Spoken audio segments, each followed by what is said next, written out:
dreaming about. So now that he is back, like I would say, look, if there are reasonable places that make sense that Anakin Skywalker fits into storyline wise, I would absolutely love to see more Hayden Christensen reprise this role, if at all possible, if it makes sense. You know what I'm saying? Yeah, Don't just yeah, shoehorn him in there. Let me ask you a question before we go any further. yeah. Speaking of Hayden Christensen, um, we have a ton of different eras when it comes to Star Wars for us to still explore. Do you Mhm. think that there's more content out there for something revolving around Anakin Skywalker or him popping up again at all? If the To your point, if the story requires it, then yes.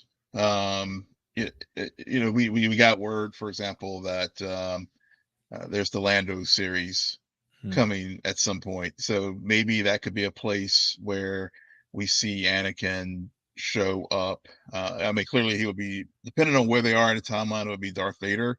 So, but maybe there. But I guess it really depends on if they decide to go.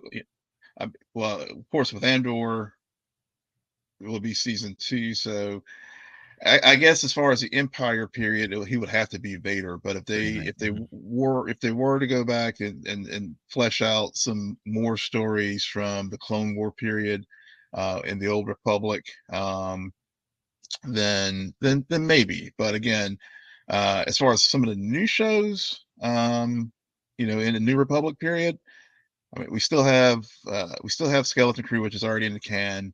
But with Filoni's movie coming up, if Ahsoka, assume it survives this season, there's no reason to think not. Or if they have a second season of Ahsoka, maybe there is if there's a story reason for him to come back. To come back. And the scene that I would really love to see him come back would be a situation where Anakin, who is now Force Ghost Anakin, talking with Luke. Um, Oh, yeah, that would be pretty cool. that would be that and especially as Luke is during this New Republic period is building the new Jedi Order before, of course, we know what happens. But that would be an awesome way of bringing Anakin back into the fold, especially now that he's clearly the chosen one. The lessons we learned here, as far as the balance that he was teaching Ahsoka in this episode, and maybe helping Luke realize that as Luke establishes the new Jedi Order. Yeah, I do love that placement. If he was going to come back, I think that's one of the bucket list things I would definitely have. I Mhm. would certainly love to see Hayden as Anakin speaking with Luke Skywalker as a Force ghost would be up there for me. And I know I feel like on social media, I feel like there might be some pushback in regards to this, but I am one of those believers in. Uh, I know he's. I know it's probably don't touch this character, but Mhm. I would be open to a Darth Vader series. Mm. And the only reason why I say that is Marvel Comics, I believe it's Charles Soule, I Yeah. believe is the author's name. He did an amazing run on Darth Vader. I think there's a Yep. ton of great stories you could tackle. There's even I don't know if you read Star Wars novels, but I believe there's a book called Lords of the Sith Mhm. that deal with Darth Vader and him coming up under Palpatine and just seeing those two interactions and the training and just everything that goes into Palpatine sort of breaking him down even further as he still kind of struggles in between the Anakin Skywalker and Darth Vader side of himself. I think there's something really interesting in that. But again, that is something that feels very break glass in case of Yeah. emergency sort of thing, right? Yeah. Because Yeah. after what happened with Solo, the revisiting of past characters, especially somebody as beloved as Darth Vader, that's probably a really touchy Yeah. place to go. But it's something I would certainly be open to. But I think if anything, the Luke and Anakin stuff might come up first before anything else. I will say too, this episode for me really made me not that I didn't appreciate the Clone Wars, but it made me appreciate the Clone Wars even Mhm. more, getting the opportunity to actually see it sort of like in live action, Yeah. bringing us back. And I don't even, I don't, I'm not too familiar with the actress that played young Ahsoka in here, but I was not expecting a young Ahsoka or even revisiting the Clone Wars at all. But the fact that he gave it to us, I think for me, some of the takeaways from just seeing this again, as much as I've watched the Clone Wars, for me, this felt very much like a realization of, yeah, she really was a child soldier, you Yeah. know? Yes. Somebody that didn't ask for this, that clearly was brought up thinking that she was going to be a part of something else in regards to a keeper of the peace. And I love how Anakin kind of points out, like, look, under Obi-Wan, that's what my training was meant to be, was a keeper of the peace. But times change, and now we find ourselves kind of in the middle, smack dab in this war, and now you got to be a soldier. And I think for me that really hit home, especially the way that they showcase it, with all the stormtroopers and things like that, the clone troopers running past, the explosions, the Yeah. fallen soldiers and fallen ships and stuff, and you're just looking around at all this war and destruction, and you're just thinking like, man, if this is not what they intended a Jedi to certainly be, but you can see how, especially being a child, being surrounded by that, how that would scar somebody like Ahsoka in regards to Yeah. just how she grows up, her mentality, and how she even trains sort of her own apprentice. You know what I mean? Yeah, yeah. I think her name is Anna Greenblatt, I think. And She was she was she was also Gamora, right? Gamora. Yep. And also, if you saw Barbie, she was America Ferrera's daughter in Barbie. Oh, okay, Yeah, okay. yeah. Yeah, and but you're right. It's one thing for to see Ahsoka whenever in animation form, but you're spot on with the fact that seeing her in live action really drove home the point, and I think it really added the emotional depth to the episode. Seeing her in live action and really understanding that she really is just a kid whenever she was learning how to be a soldier in the Clone Wars. Yeah, it's pretty startling, and I think they really I agree with you. I think they really did bring that home, and again, maybe even appreciate just that time period a little bit more when it comes to the Clone Wars. A couple other things in here. We did talk a little bit about the incredible cinematography and just the Yeah. shot selections that we got. I'll pull up some of these. I mean, just Oh, the going back and forth between the yeah, Anakin and then the Darth Vader silhouette real quick. And then they did it again a second time when she got yeah. kicked back into the world between worlds as we see Anakin approaching, Mhm. only for it to flicker out to Darth Vader again and then back sort of thing. I mean, the visuals were just on point, man. Yeah. And I agree with you. If there's anybody that certainly deserved to do this episode, it was definitely Dave Filoni, and you can see why in that for sure. Yeah, yeah, that visual, and one of the things on even on our review that when Sarah and I were talking about this episode with in the world between worlds and really setting things up was the lightsaber battles here and one of the things that really not only Hayden Christensen is is clearly, I think I saw it read somewhere on a Twitter or something where he was like, yeah, occasionally he still picks up, stick in like practice and all. So, you know, but the thing that this episode really brought home, and I wasn't a big fan as episode 4 as the rest of the internet was. And if you and but and in particular, my wife and I were even joking. We were like, the lightsaber battles were like, meh, and I got a lot of flack. I even tweeted that about episode 4. Was like, well, yeah, lightsabers, meh. But what makes great lightsaber battles in Star Wars is the emotions behind it, and that was really Mm.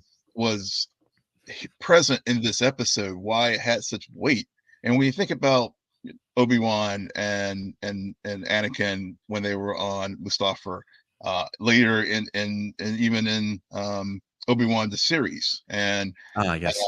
yeah, and Luke and Vader and both in Empire and in Return of the Jedi, it's the emotion behind it, and that was present here in this episode. So not only the physical aspects of it, but the emotional stakes behind it was what really set this episode apart from just like meh, lightsaber battle to something more. Because yeah, it was that it was the physical manifestation of what both of them were feeling, when he gave her the choice there at the very beginning of the episode, live or die.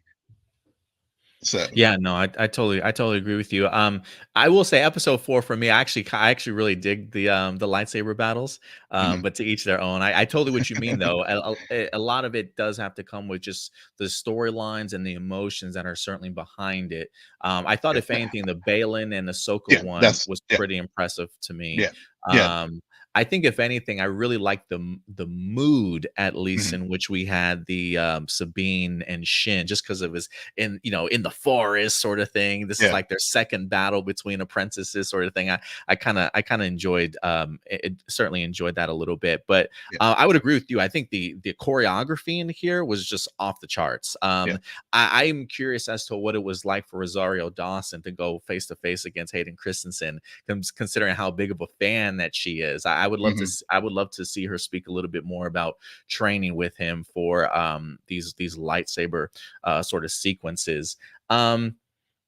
Um, Let me see. A couple other things about this episode I was a big fan of. Little honorable mention: the Senator Organa name Oh, drop. yeah, yeah, I thought that was actually pretty cool that w in the sense of like letting us know that she's still like, even though she's a senator, she's mhm, still helping out the rebels in a sense. You know what I yeah, mean? Like the yeah, fact that she's trying to stall for Hera to kind of get some, trying to help Ahsoka out and things like that. So I'm glad that Organa is still is connected to all the little moving pieces that maybe the Senate isn't necessarily aware of. I'm a big fan of that. totally, totally, that well, whenever on our show, we were talking about that very thing, and not have how given the time period that we're in, we are in a new republic, and how it's like in the Marvel movies, like where are they in the Avengers? I need a line just to like reference why we haven't seen Han and Leia and Mhm. Luke, and people show up, and I got that this week. So, and it was as you said, it was perfect in context to Leia being Leia, and so I really thought that was a highlight moment for that for the legacy characters. And shout out real quick to the music composer, Kevin. What was his name? Kevin Kiner. Kevin Kiner, yeah. Uh, he I guess I didn't realize he did a lot of the music for Mhm, the Clone Wars and Rebels, yeah, mhm, and a couple other things too. And I gotta say, man, he's blowing me away. yeah, This series, there's um outside of John Williams, who's got to be like 157 right now. I don't know how old he is, but like if there yeah, is anybody that I think captures the moments of Star Wars extremely well, and that I would personally love to see kind of take over full time, Kevin Kiner is definitely up there, man. I feel like yeah, if people do have any issues with maybe the Ahsoka series, I can guarantee you the music is not it. I think if anything, it yeah, has helped carry and yeah. elevate this series that much more. I'm a big fan of his work. Completely agree, completely agree. I mean, no disrespect to Ludwig with Mandalorian, Great but theme for Mandalorian, absolutely, yeah. but yeah, Kevin, I think what's really cool here is how, and he did this in the animated series as well, is blending, having his own original score for these shows, but then using the legacy music at the Yes. right moments. Because that was, hearing like when Jason was able Yes. to hear, feel the force whenever he sensed Ahsoka. What and I would like to hear your take on this. As far as, do you think she was physically still on the planet, or was she in the world between worlds? I mean, because I know there's a lot of back and forth out there as far as, was this all this in her head, or was she really in the world between worlds? I kind of feel this was all in her head. Mm, okay. Um, because her body pops back up in the ocean again, she kind of awakens. I didn't really see any portals or doorways Right. when we see the world between worlds. I was trying to figure out who Anakin is, but I feel like I don't think that's like a actual physical embodiment of him. I don't even necessarily like it's one of those things where it's like it's either a memory of her, a memory of him, and it's just very because she's force sensitive, it's just very physical, Mhm. or like is that where like the force ghosts all go? Do they do they all go Yeah, to the world between worlds and like this yeah, is the force and ghost version of Anakin, but like Ahsoka actually being there, sort of thing? I have no idea, but I'm under the impression that it was yeah. the more I Huh. see it, I think it's more in her head, but I could be wrong. Yeah, I think it's really into interpretation. I mean, I I read think the so. scene, and I don't think there's a right or wrong answer. I mean, I think Filoni intentionally left it vague, because he loves to go into the mysticism of the He Force does. anyway, and Yeah, so I felt that she was physically in the world between worlds, in some level of it, and I think that planet might have been a portal, given that the Purgle, could be. clearly uses that as a link between the two galaxies and stuff. But again, I've been like sort of informally taking polls of people, like, what are your thoughts? But at the end of the day, I think Filoni intentionally left it vague so he could just, Yeah, I think that you gotta leave yeah, something vague for Star Wars, right? You yeah, gotta keep yeah, some of the mysticism, there for sure. I totally agree with you. yeah. Um, Let me see. I do wanna get to just a couple cons real quick because I Mhm. know it as much as I absolutely love this episode, I do have some issues with it, and I am kinda curious to know your take. Sure. I've really appreciated the Purgles. I Mhm. think they look great in live action. I'm surprised as to how much I've actually enjoyed them. But I'm not gonna lie, Will. I don't know why this just feels so laughable to me. Like, this just feels a Mhm. little too over the top for me. Not to say that when it comes to Star Wars, we haven't had ships inside of giant alien mouths before. We definitely have. But I don't know. It's just something about the plan. Just didn't seem like it was logical enough to me. But I guess look, Ahsoka's like, hey, I have no idea where they're going. They're Yeah. just gonna take us wherever, sort of thing. It's just one of those things where it's like a scene that I think works really well in animation, Mm. but I don't know if it's believable to me when it comes into sort of live action, if that makes any sense, right? Like the translation from animation to live action. I don't know Yeah. if the scene works the same for me. I kind of chuckled and laughed and rolled my eyes a little bit when I saw this scene, but maybe I'm tripping. How did you feel about the Purgle scene? So Did it work for it you? didn't it worked for me. Okay. And maybe I think it for and it, for me, I just sort of sat back and tried not to be overly nitpicky with this one I this week. get you. I get you. Like, that's I what I said. I mean, felt like if I had to find any yeah, cons, because I was a big fan of this episode. yeah, That was probably like one of the few cons that I had. yeah, I think I was for me, and I totally get that. I totally get that. I think I with getting when I was watching the episode, and we went after, and when I rewatched it, it still didn't bother me. It was more just a point of like, I guess since she had been through all of what she'd been through, and but going from, I guess, I think everybody's dubbed the Ahsoka the Gray to Ahsoka the White. I think is now what everybody's calling it now. She's Gandalf, but uh, I love the but costume though. yeah, yeah. Ev- the transition, because even when we were watching it, it was one of those things like the lighting, everything about it's brighter now, Mhm. and so I was really more caught up in the mood, and so I was maybe a little bit more forgiving of the translation from animation to live action, because overall I think they've really done when we first saw the Purgle and in hyperspace and Mando, season 3, I've felt that they've done a good job of translating them. So, you know, freely will admit, I used the Homelander meme the night after I watched the episode of perfect. Uh, Perfect. Down to the everything down to the last detail. Perfect. So maybe I'm swinging the other way because I was so nitpicky on episode 4 that now I'm like super fanboying on episode 5. I will freely admit that.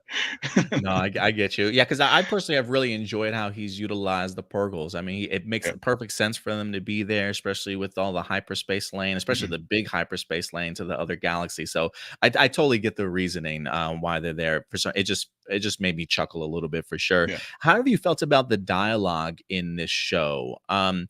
I see a lot of comparisons to that of like Andor, and look, and I get the Yeah. comparisons to Andor just because it's like, I mean, Andor just had just really meaty dialogue, Yeah. like, I mean, it was just like top tier stuff. When it comes to Ahsoka, um, I think I had some of my issues with maybe the first and second episode of its dialogue, just because it Mhm. feels very I don't know, it feels like it's written for animation in the sense of Yeah. like just very surface level stuff, not really Mhm. digging deep into it. But I do think that there are times when it works. Yeah. And I think especially in this episode, if there were any pushback for people when it comes to dialogue, I think it definitely does work because I do think that even though some of the stuff could be short and sweet, Mhm. it hits and it's Yeah. meaningful in everything that they kind of say. So in that sense, I really didn't have too many issues with it.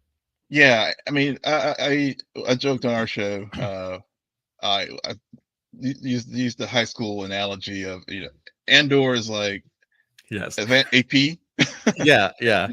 and Ahsoka is like honors class. Uh, because I think the dialogue Andor is in another class of itself as far as Star Wars. And E just to clarify, Ahsoka doesn't need to be Andor dialogue. exactly, Right. exactly. I but y as this series has progressed, and especially because to your point about the dialogue, and of course, there's early on in the series, and a lot of other criticism that people had was Rosario Dawson's portrayal of Ahsoka, because everyone is so used to seeing Ahsoka as this light, a light, what Mhm. we're familiar with from the animation show. But now that we are halfway through and we've seen why she, we've seen the, I guess, going through the crucible, and uh, finally addressing those fears that she had all the issues with Anakin, and the fact that she left the order. And if she had stayed, would all of this stuff would have happened? Would Anakin would he have fallen? And all that kind of stuff. So now looking at it as we get in more context, it was true. It was as a writing choice, and it was a directing choice, and a performance choice for her to be restrained. And it gives more context to things like when we saw her in Book of Boba Fett, well, and why she was resistant to To train teaching Grogu. Grogu. Mhm. Exactly. Because so it's all making sense now. And so then now that so, and to your point about the Purgle, at the end of the episode, now she's just like she's free and she's Mhm. balanced. And she talked about that balance early, with Sabine too. She could teach the lesson, but she didn't believe the lesson, Believe the lesson, right. but now she does. So, Yeah, and I think, especially because episode 1, I think I was really harsh on some of the performances, and mm, again, I think it was maybe I pointed out maybe it being Dave Filoni's, directing work, having a hard time really, I'm curious how many takes he takes of certain mhm, scenes, are you taking the best ones? How are you coaching up your actors and things like that? But I do think you make a good point, like, that also could just be how the character itself is written based off of where she's at in her life and the struggles that she has, and, like, she's like I think she's like 40 something years old in yeah, this too, yeah, right? Like, so yeah, she's not little kid rebel anymore, or, yeah, Attack of the Clones or Clone Wars girl anymore. So yeah, she definitely is, certainly changed over the years, and I think Rosario's casting was perfect for this, mhm, because I think she's doing a marvelous job as Ahsoka, honestly. But let's talk a little bit more about the, Ahsoka and Anakin stuff in here yeah, because, he says, just in a couple of my notes, it says, I put in some quotations or some of the quotes that we had in here. When Anakin says, when Obi-Wan trained me, we were keepers of the peace. Now to mhm, win a war, I must teach you to be a soldier. You got to adjust to the times. Um, and I put as certainly this wasn't what she signed up for, and she doesn't want to be defined by death and destruction and fighting all the time.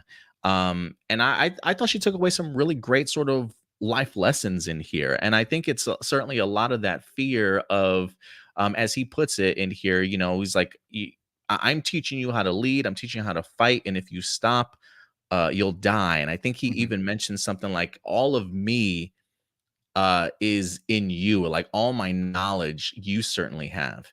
And so I do think that there's certainly a weight that Ahsoka has been, yeah, carrying on her shoulders with fears of like, am I gonna be you one day? Maybe is this what my future kind of holds?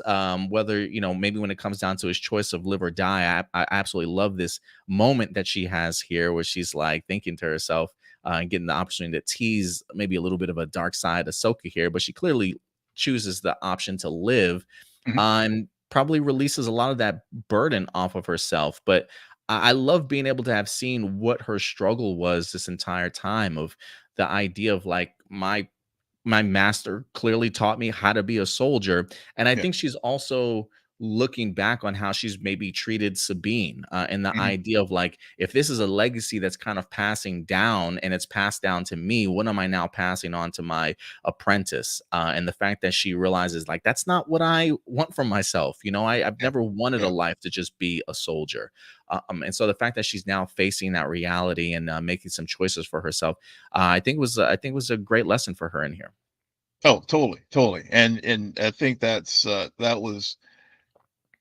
why this episode really just stood out for me. It was really just seeing that, you know, again, it was all the setup that we had in those early episodes. And then whenever they had that critical moment there, whenever, after the siege of Mandalore and he kicks her back to the world Mhm. between worlds. And for that second, she could have easily gone down the dark path. And we see in her eyes and stuff, and but she just like Luke, whenever he had a similar type of trial, as far as, it wasn't to kill Vader, it was to confront Vader. And in her place, it was to confront her feelings, as you noted, of everything. So, whenever she got Anakin's sword and tossed it away, she's like, "No, This, I'm picking a new path." yeah, this feels very much like people that say, I don't want to be like my parents, Hmm. like, or Yeah. you sometimes we feel like we're destined to follow in like our Hmm. parents' footsteps, sort of thing. And it's the Yeah. idea that we can make our own destiny and our own future. And to Yeah. me, honestly, was stepping away and seeing Ahsoka the way that she is now in the all white and stuff, Hmm. people, like you said, people will call her, gray Ahsoka, white Ahsoka, whatever. But this feels like almost she's now become sort of like a Jedi master, Yeah.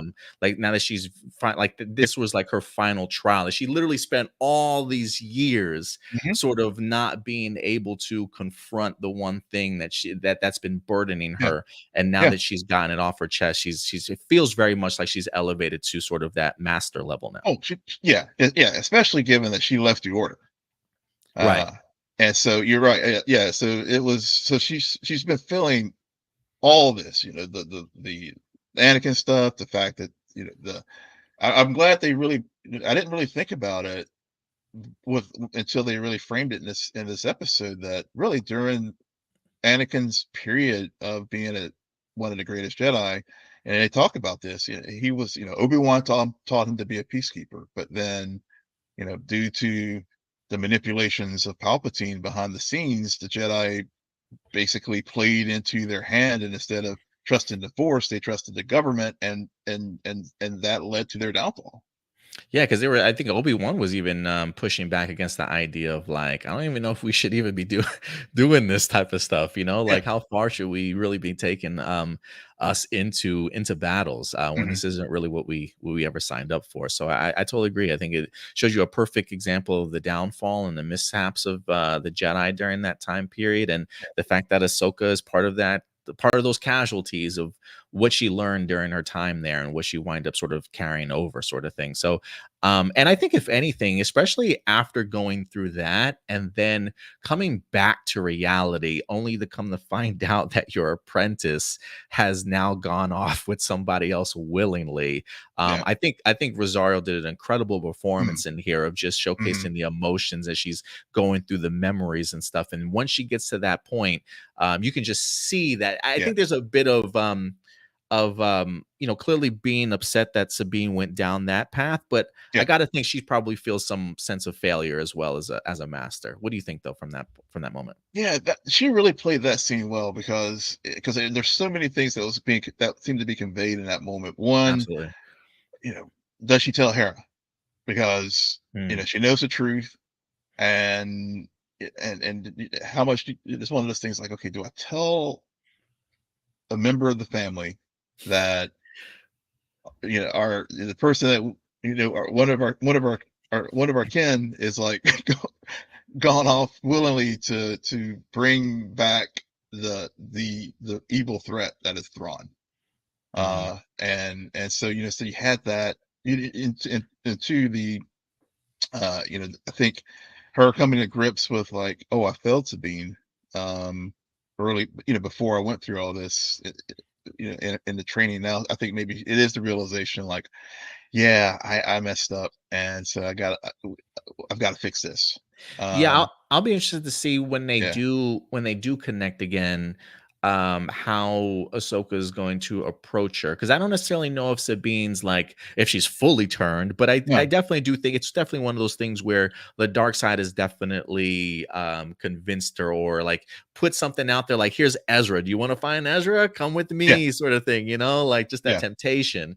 So yeah. I will be interested to see how Ahsoka takes the lessons that she's learned and hopefully convinces Sabine to kind of stand by her side again and trust her again. So Yeah, I don't think Sabine will touch the dark side. I think they'll I don't probably either.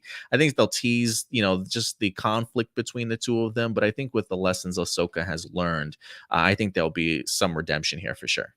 Oh, yeah, I agree. I don't, I do not see Sabine going down the dark path. And uh, I think it's, who made the great point. Don't get separated. And Yeah, that was that I was a moment. great. Yeah, I'm Yeah. sorry. Go ahead. Go ahead. Will. Yeah, no, I'm glad you switched to the visual here with the helmet. Just speaking of, again, the work David Tennant's been doing in this series, just with the He's like my emotion. favorite character.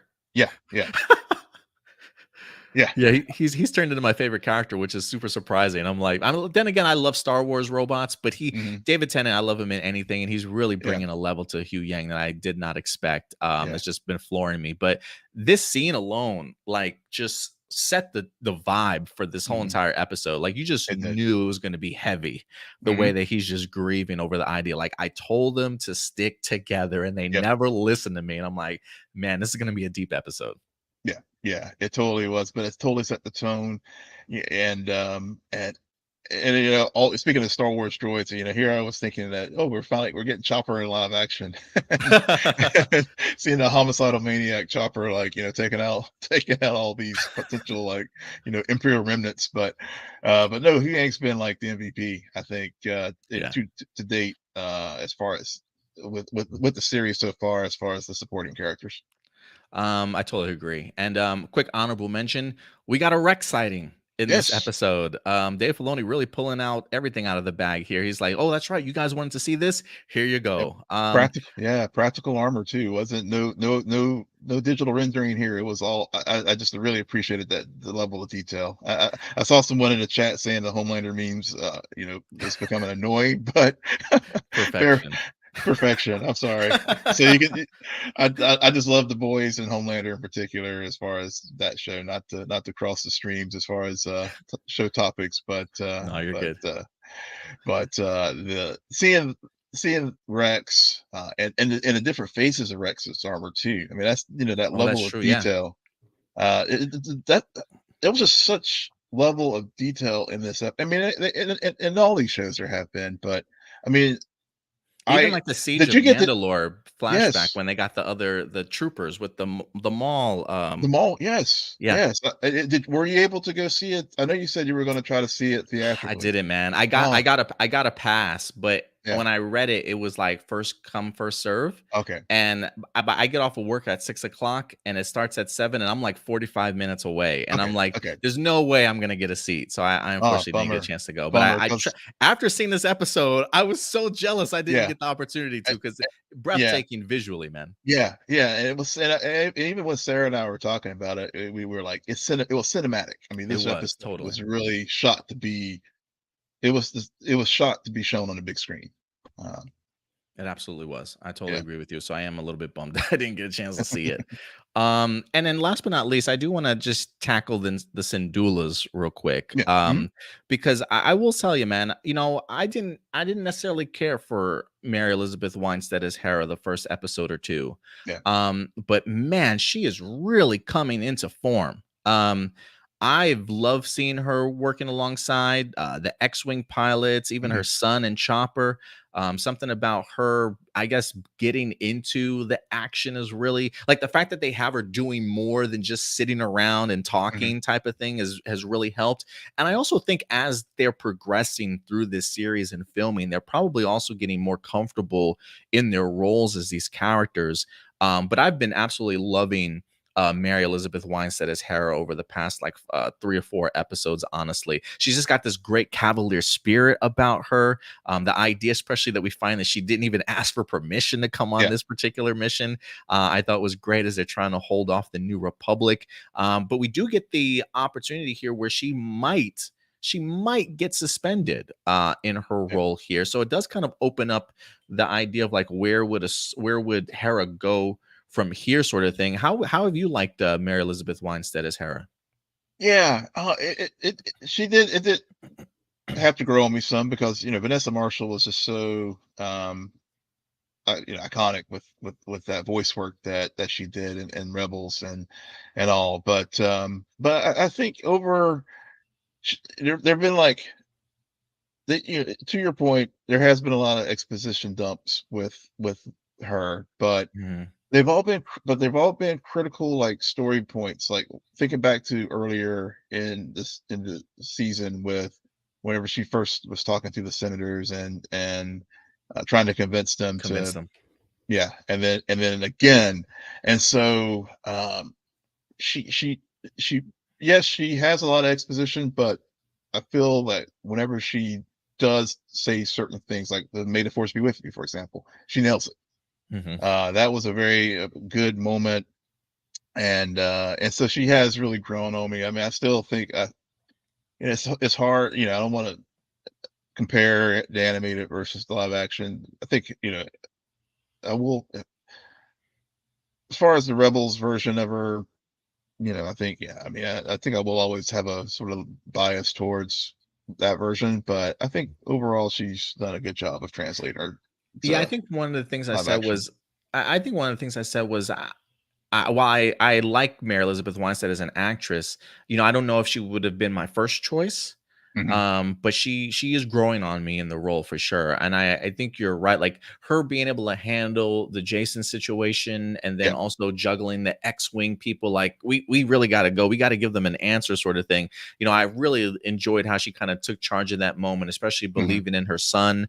And like, no, Yeah. he's got something here. We need to kind of follow along with this. And even getting the opportunity to see her interact with Hugh Yang a little Yeah. bit was cool because we've always seen Hugh Yang with like, Ahsoka or Mhm. Sabine. So it was kind of cool to kind of see them together. And I especially love the line where Hera's like, "So what was Ahsoka's master like?" And Hu Yang Yeah. just looks at him is like, intense. It's like, yeah, Yeah. that's a perfect word for him. Yeah. But I appreciated Hera in here. And look, Jason tapping into the force to hear the lightsaber battle between Ahsoka and Mhm. Anakin in here. I guess maybe even utilizing some of his ability to maybe even let his mom in on the action and kind of Yeah. pick up on the lightsaber waves also. It does make me beg the question then, does Homeboy get some training finally? If not from Ahsoka, then from Luke. I am kind of curious as to why they Yeah. have not pursued his Jedi training. But I guess Yeah. in turn, when you look at how things went with Ahsoka and Sabine, I don't think Hera's quick to ask Ahsoka, "Can you train my Yeah. son?" So maybe it's just kind of very much been in limbo. But I do wonder if he becomes part of an order somewhere down the line. Yeah. So I have couple thoughts on this. To your point, love another name drop that I was like waiting for was to hear Kanan's name. Oh yes. And finally got it. We've had talking around it, but we've seen the arm is this arm shield, so armor stuff on Jason, but we finally got the name drop, and I was pointing at the screen celebrating, and I was like, yes, finally. Even though Freddie Prinze will probably never come back to Star Wars, but but yeah, so there was that. But to the longer point that you were making as far as his future, and I kind of like uh, I'm worried for Jason because we know if he goes to get training and if he goes to Luke's school, I mean, will he be around when Ben? goes Mm, Kylo. mhm. So is it a sad future? Will he, or will he end up like Ezra, where we sort of push him off to a pocket Ah. dimension or some or another galaxy? Hopefully that'll be the good story, so that when Ray comes back in the future movies, whenever the strike ends, and hopefully that can does finally happen, because I feel like Lucasfilm has been get promising us these projects, but nothing, at least on the film side, it's just, they've all been falling apart. Mhm, But assuming that the Ray film does happen, and I think my understanding is, I think it is her helping to establish a new order.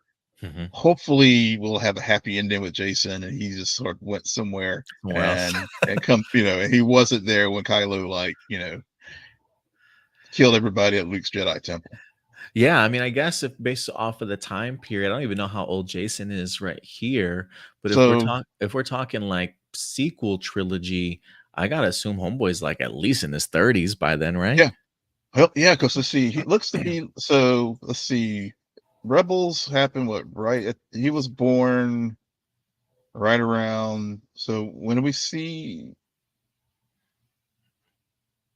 I don't think that's in very the far Rebels, out from A New Hope, the finale right. at least. Yeah, because yeah, so I guess he was what, probably one or two at the end of Rebels. Because with New Yeah, Hope, I think Rebels like literally was like right, only a few months before the Battle of Yap. and I think this series is like 3 to 5 years after Return of the Jedi or so, It's or maybe it's 5 years. I think I want to say it's 11 years, because it's Oh, real after, okay. yeah, because it's after Mando season two. I think if I recall, it's like Book of Boba Fett season. So so Book of Boba Fett was like Mandalorian 2.5, and Mhm. so that was about around 9 to 11 years after Endor. So Oh, so he's okay, okay, yeah, yeah. So it's not quite, we're not quite at Mandalorian season three yet. gotcha. So, yeah, no, that definitely helps with the timeline. Yeah, so Yeah, so because yeah, maybe Jason is alive. yeah, so he could be in his late 30s, early 40s, and because Force Awakens is what, 30 years after this period. Mhm. So yeah, yeah, I'm hoping for a happy story, because I hope especially, so, man. yeah, Yeah, I consider the fact that I don't even know if we expected him to even be in this series, yeah, but yeah, the fact that he is, I'm glad that they've been utilizing him the way that they have, hmm, been teasing his connection with the Force, and I definitely have some questions. Like, does he know? I would assume he knows all about his dad and yeah, adventures and stuff. I don't know how much Hera has told him, but he's definitely very much Force sensitive. So we'll see what his yeah. future definitely holds. But Yeah, I great know some episode. yeah, I know some Eagle Eye. I don't know if I saw it on Screen Rant or somewhere someone noted that there is a photo of Kanan on On the the dash, dashboard. right? Yeah, Yeah, yeah. And I've been I like, did I see went that. back. Yeah, so I've been trying to see it. I need to like maybe get closer to my screen or some of my old eyes here. Uh, Yeah, I think I just saw somebody post a picture yeah, of the picture on the dashboard. I hadn't seen it myself personally, but yeah. yeah, yeah. So I think, again, they've been talking around Kanan, and maybe the remaining three episodes that we have will maybe when we go back, because I think probably what'll happen is, Hera stays there, so and with the Rebel fleet, so, well, the New Republic fleet, I should say. So, some point, this theory spiraling here. Yeah, Thrawn's coming back, and there's going to be a big space battle over Cetos. So maybe we'll get some name drops for Kanan there. Yeah, I am curious how the next 3 episodes will go, with them probably finding Thrawn for sure. We got 3 episodes left. Are we gonna see Ezra? I'm sure we'll probably learn the fate of Ezra for sure. Yeah, And I'm kinda curious if they are gonna cut and go back and forth because in this episode, we didn't get any Balin, we didn't get any yeah, Sabine or Morgan or anything like that. So I do wonder if next week's episode will be a focus on them, mhm, and maybe Ahsoka arriving during that time. mhm. But I do wonder when we're going to see Hera and the rest of the New Republic gang again. Yeah, man, I'm excited for it. But this episode blew me away, man. Oh, it did. I can see why they wanted to release this, especially in movie theaters. Yep. And I think this just again continues to not only show the improvement in Dave Filoni, but just to if there was any hype level for his upcoming movie, I think it just skyrocketed Oh again. yeah. Oh yeah. Because I think he can really bring it to the big screen for sure. Oh, totally agree. I think, we still have the, Skeleton Crew as far as the, shows still that need to happen here in the New Republic period. So, how much of and I don't know where Skeleton Crew falls in line with the rest of these shows as far as the timeline, but, we are all building uh, to that film, and, that it could be a bittersweet film, in a sense that, maybe they will finally defeat Thrawn, but of course that may lead to the remnants of the Imperials, executing the First Order and stuff. They follow some of this. He has been leading. Seems that Filoni has been leading into some of the stuff from the legends from the books. Uh, so yeah, I mean, we could theory spiral like crazy as far as, Yeah, that's true. That's but true. I will not do the Mephisto of Marok. Yeah, man, that went on forever, man. That went on forever. I mean, I kid you not. Even on here, I mean, we went through like 3 or 4 different Marvel series. Like each Yeah, series is like Mephisto's in here. Like, no, guys, we got to stop this. We got to stop yeah, this. yeah, Couple things real quick from Marcelino. I wanted to bring up some of his comments. I doubt he'll return in Andor. I guess talking about maybe Anakin. Oh, I yeah. don't We know. were talking earlier about yeah. Tony Gilroy wants to be independent from the Star Wars universe, with the only characters she created being involved. Yeah, Tony Gilroy very much is wanting to not have as many Star Wars isms in Andor, and it definitely benefits the show, if you ask Yeah, me. yeah, I'm glad that we have Tony yeah, guiding that ship. I mean, and I think it even was nominated for a bunch of Emmys too, if I'm not yeah. mistaken, right? It was, and they were just, I think they were almost finished filming it, and then I think the writer strike messed it up Oh, for first season two. because for season two, yeah, and I think they're still doing a lot of B roll because the British actors can act, but clearly since Gilroy is both showrunner and lead writer, even though he's directing the thing, he can't write. Uh, so hopefully the strike doesn't impact that show too much. Yeah, I hope not. He also says, I think I would like for Anakin to return by finally finishing some of the unfinished Clone Wars arcs, such as the Utapau arc. Um, I will say this, and maybe not necessarily where I would like to see Anakin pop back up at, but the de-aging in this episode, if they did utilize, I gotta assume they utilized it. I don't know if they Yeah, did in this shots like this, but it really looks good. worked for me. I didn't really care for the de-aging shot at the end of episode 4. Yeah. I think it was maybe the lighting or something. Like his face just looked too makeup or like too smooth. I don't know. It was just artificial. It just They, looked weird to me. they saved the budget for this one. Yeah, yeah, absolutely, because I didn't find any fault. You might be right. Like Yeah, the budget might have been towards this one, because I thought Anakin looked yeah, incredible in here. They did a remarkable job with him. yeah. So, But I joke about the budget, but I think that also, I think why they use a lot of the fog and other things. Not only the fog of, I mean, I think the absolutely. symbolism, fog of war, but also I think to help with you know with the effects and that kind of stuff too. So I think it was multiple reasons there. I totally agree with you. I do think a lot of the fog certainly helped. Let me see what else he said in here. Um, Oh yeah, we just pull up the image, but he says it was great that we finally saw the Phase One Clone War armor in physical live action and not just CGI. Yeah, Yeah, I thought the costumes look great in here. And shout out to the actress that you said played her, Ariana Greenblatt. I thought she did a marvelous job, and I'm kind of curious to see where else she'll pop up in the future. yeah, yeah, Um, Marcin says they really put a huge emphasis on Ahsoka being a kid in war. I hope they touch on this more with Luke and Rey's Jedi Order. Yeah, maybe especially for Rey, based off of how she got introduced. It's like, hey, let's just plop you right into the middle of this first order war here.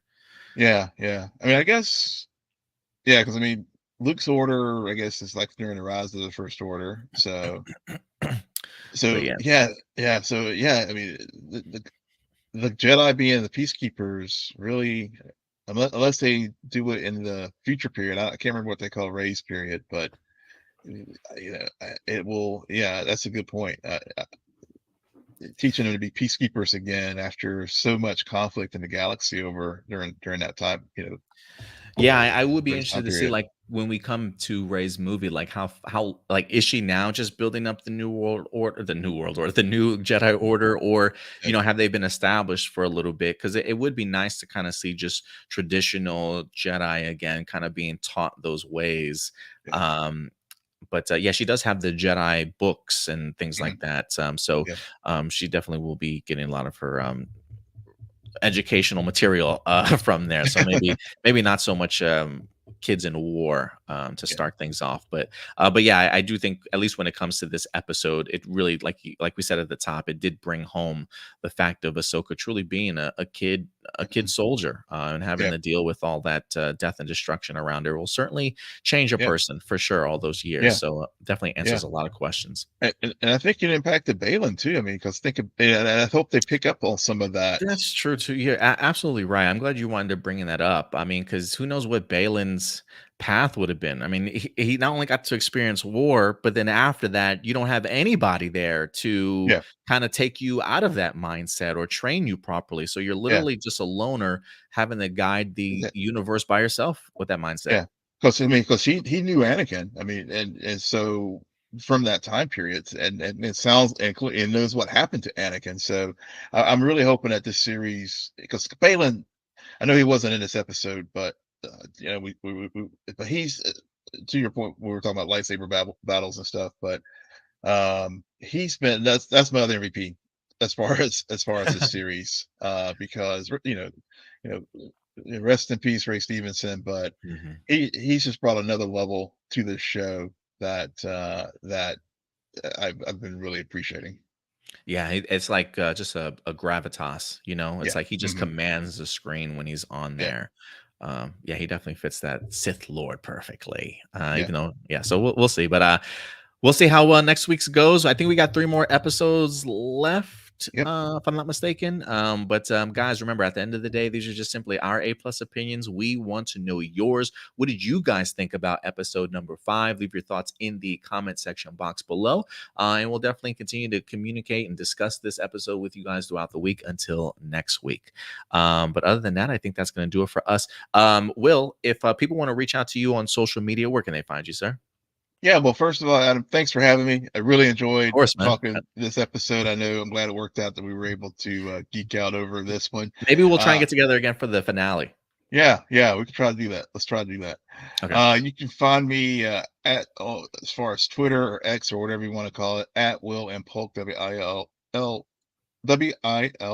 And you can find our show handles at Scene and Nerd on Twitter or X.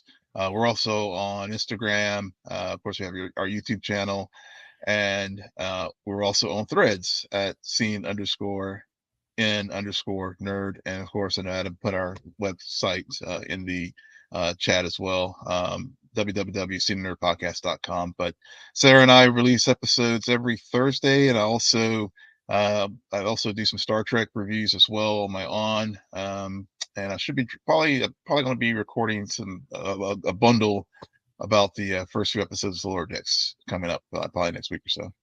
Nice, nice. Well, definitely always looking forward to it, Will. Yeah. But guys, if you want to follow us on social media, right here at the bottom at A+ Opinions, find us everywhere on social media if you want to. We're also on Threads. I believe we also have a TikTok at Hero Report. So go ahead and check us out there as well. And yeah, I'll go ahead and put a link in the description box below for ways to contact us as well. But until then, guys, that'll do it for us here. So we'll certainly see you guys next week. But until then, do us a big favor. Take care of yourselves, take care of each other, and keep it A+. May the force be with you. We'll talk to you later. Bye.